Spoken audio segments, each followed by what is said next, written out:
tigre là. Que je me le fasse là. Je suis chaud.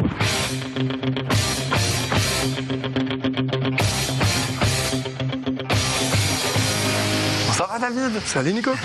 Tu vas bien? Tu vas très bien toi? Mais très très bien, content ici d'être dans une institution haguenovienne.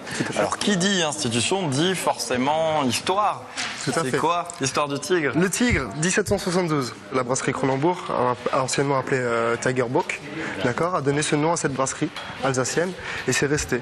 Après Tiger Bock, la bière n'existait plus, ça s'est appelé le Tigre. Les gens attendaient le bus ici, dans cette brasserie, mangeaient leur paire de knack, buvaient leur bière, voilà, de père en fils, enfin c'est historique. Alors moi ce qui m'a charmé la première fois en arrivant ici, c'est l'ambiance. Forcément l'ambiance, mais surtout ces boiseries. Elles ont une histoire? Oui, tout à fait. En fait, l'abbaye de Valbourg, qui est ici à 10 km, a été détruite. Et avant de tout casser, de tout brûler, le premier propriétaire a récupéré toute la boiserie.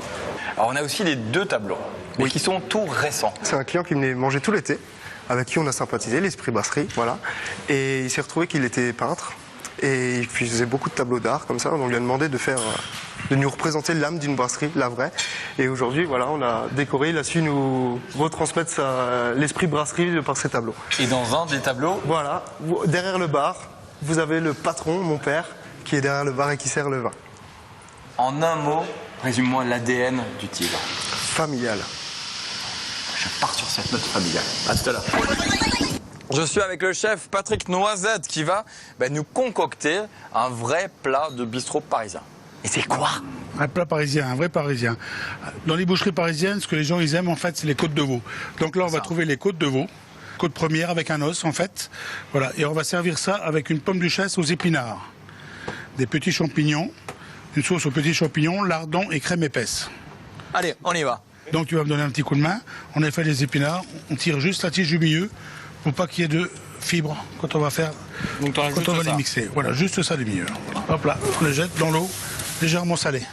Les pommes de terre qu'on aura cuites déjà avant à l'eau salée, tu vas la couper en petits dés là-dedans et ça passe au presse-purée. Encore de va? Ça va, allez, c'est bon, on en a assez. Je vais prendre la casserole d'eau fraîche et je vais sortir les épinards de mon côté. Maintenant, je vais presser mes épinards en fait. Dans le torchon pour enlever le maximum d'humidité. Donc là, on va faire le plus fin possible. On va le mettre aux pommes de terre. Mais un jaune d'œuf, s'il te plaît. De la noix de muscade. Alors mes champignons, je les prends. Je coupe la queue et après je les coupe en 4. On va servir la poêle, on va légèrement la beurrer. Donc là, c'est la pomme duchesse aux épinards que Nicolas a fait. Maintenant, on va la dresser dans une poêle légèrement beurrée qu'on mettra au four. Donc là, je mets juste le jaune d'œuf mélangé avec de l'eau pour donner un léger brillant à la pomme duchesse. Ça passe au four et ça va la colorer un tout petit peu, ça va la maintenir en fait. Voilà. Four chaud. Four chaud tellement ça 6-10 minutes. Maintenant, on va démarrer tout de suite la côte de veau. Donc, je passe juste un petit peu ma côte à la farine. Ça les poivrer. Là, la graisse commence à chanter. Hop, on met la côte dedans. Le but, en fait, c'est de faire colorer la côte des deux côtés. Donc, je mets quelques échalotes. Nicolas, tu peux rajouter les champignons. Les champignons vont déglacer la côte de veau, en fait, qui va apporter les sucs pour la sauce. D'accord. Je mets combien de crème épaisse? Tu peux mettre 2 cuillères. En fin de cuisson, on peut rajouter quelques lardons pour le donner un vrai parfum. Maintenant, Nicolas, on va passer au dressage. Okay.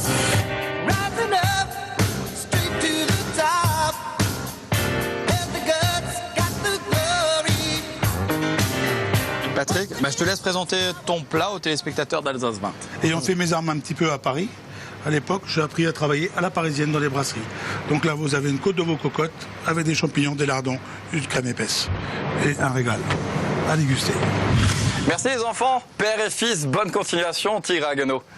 Merci toi Nicolas, d'avoir fait la recette avec nous. Et puis à bientôt. Portez-vous bien. Les punks, on se retrouve dès demain sur le site alsace20.tv, également sur le site de julienbins.com.